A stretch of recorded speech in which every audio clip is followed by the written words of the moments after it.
আচ্ছা, ফরিদউদ্দিন মাসুদের বিরুদ্ধে কথা বলবো না কার বিরুদ্ধে কথা বলবো? ফরিদউদ্দিন মাসুদ শাহবাগে গিয়ে আল্লামা সাইদি রাহিমাহুল্লাহর ফাঁসি চায় নাই? এমন একজন মাজলুম আলেমের যে ফাঁসি চাইতে পারে একই শয়তানের চাইতে কম? যেই ব্যক্তি হাসিনা এবং আমেরিকা সিআইএর দালালি করতে গিয়া 1 লক্ষ মুফতির ফতোয়া জিহাদের বিরুদ্ধে নেওয়ার জন্য পুরো বাংলাদেশে সফর করেছে, আপনারা আরো শুনলে অবাক হবেন। বাংলাদেশের একমাত্র আলেম যার পরিবারের ফুল সিটিজেন আমেরিকা, শাহবাগের সেই নাস্তিক প্রেমী ফরিদউদ্দিন মাসুদের বিরোধিতা করলাম। সে সাইদি রাহিমাহুল্লাহর ফাঁসি চাইলো, আর আপনারা তার পক্ষ নিয়ে বলেন যারা ফরিদউদ্দিন মাসুদের বিপক্ষে যাবে তাদের দাঁত ভেঙে ফেলবেন, তাদের চোখ তুলে ফেলবেন, তারা ইসলাম বিদ্বেষী। বাবা, আপনি ইসলাম এখনো মনে হয় বুঝেন নাই বাবা।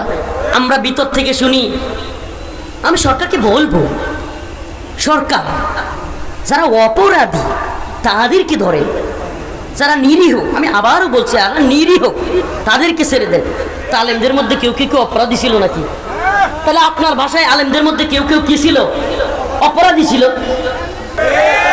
ফরিদউদ্দিন মাসুদ নিজেই তো ইসলাম বিদ্বেষী। যারা তার বিরুদ্ধে বলবে তাদেরকে বলবেন ইসলামের দুশ্মন, ইহুদিদের দালাল, তাদের দাঁত ভেঙে ফেলবেন, তাদের চোখ উপড়ে ফেলবেন, থানা ঘেরাও করে ফেলবেন।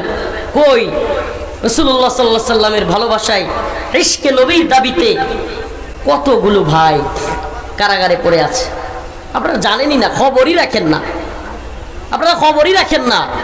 সেই ব্লগার রাজীব 13 সালে মনে আছে থাবা বাবার কথা, 13 সালে আন্দোলন কেন হয়েছিল মুরব্বীরা জানে।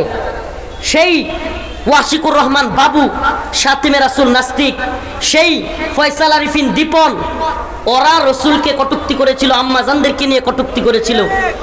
আর সেই সমস্ত ব্যক্তিদের বিরোধিতা যারা করেছিল, সেই ভাইগুলো ফেসবুকে অনলাইনে অফলাইনে যারা বিরোধিতা করেছিল, সেই ভাইগুলো আজকে সেই ব্লগার ফারাবি, সেই আমাদের ভাই ব্লগার সাইমুম, কিংবা আমাদের ভাই আরাফাত, আরিফ, আসাদ, ওই দিন কাশিমপুর কারাগারের পাশ থেকে ওদের কথাগুলো বলে আসলাম।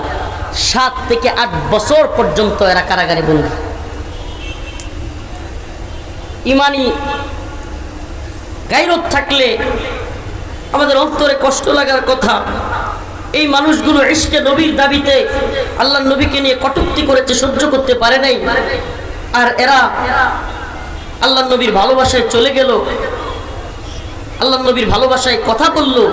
এই জন্য এদের এক একজনের নামে, এক একটা যুবকের নামে 2টা 3টা করে ফাঁসি লাগছে।